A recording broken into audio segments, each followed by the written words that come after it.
सुबह की सुनहरी धूप पेड़ों की पत्तियों से छनकर जमीन पर गिर रही थी। जंगल के बीचों बीच एक छोटी सी पगडंडी थी, जहां हर ओर ताजी घास की खुशबू फैली हुई थी। पंछियों का कलरव, हवा की सरसराहट और दूर से आती झरने की आवाज सब मिलकर एक अद्भुत संगीत बना रहे थे। इसी पगडंडी पर 8 साल का आरव अपने छोटे से बैग के साथ धीरे धीरे चल रहा था। उसे हमेशा से जंगलों से बहुत लगाव था। स्कूल से छुट्टी मिलते ही वह पास के जंगल में अपने पापा के साथ घूमने आता था। लेकिन आज वह अकेला आया था, किसी खास तलाश में। आरव ने अपने दादाजी से एक कहानी सुनी थी। इस जंगल में एक नन्हा हिरन रहता है, जो बहुत प्यारा है लेकिन इंसानों से डरता है।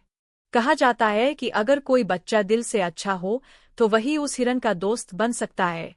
आरव ने उसी दिन तय कर लिया था कि वह उस हिरन को ढूंढेगा और उसका दोस्त बनेगा। वह धीरे धीरे झाड़ियों के बीच से गुजरते हुए चारों ओर देख रहा था। तभी उसे कहीं से हल्की सी सरसराहट की आवाज सुनाई दी। उसने कदम रोक लिए और ध्यान से देखने लगा। अचानक उसने देखा, एक छोटा सा हिरन, जो शायद अभी कुछ ही महीनों का था, डरते डरते झाड़ियों के पीछे से झांक रहा था। उसकी बड़ी बड़ी आंखें आरव को देख रही थीं। आरव का दिल धक से रह गया। सच में, यही तो है, उसने मन ही मन कहा।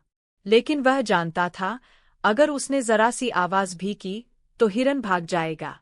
इसलिए वह धीरे धीरे जमीन पर बैठ गया, मुस्कराया और बहुत कोमल आवाज में बोला, डरो मत, मैं तुम्हारा दोस्त हूँ।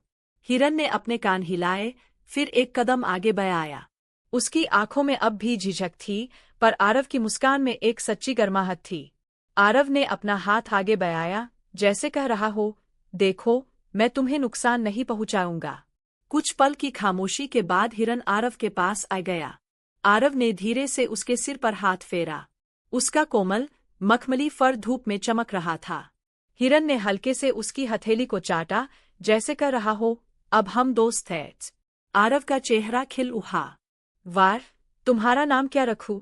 उसने सोचा और फिर बोला, तुम्हें चंदा कहूंगा, क्योंकि तुम इतने प्यारे हो जैसे चांद की किरण।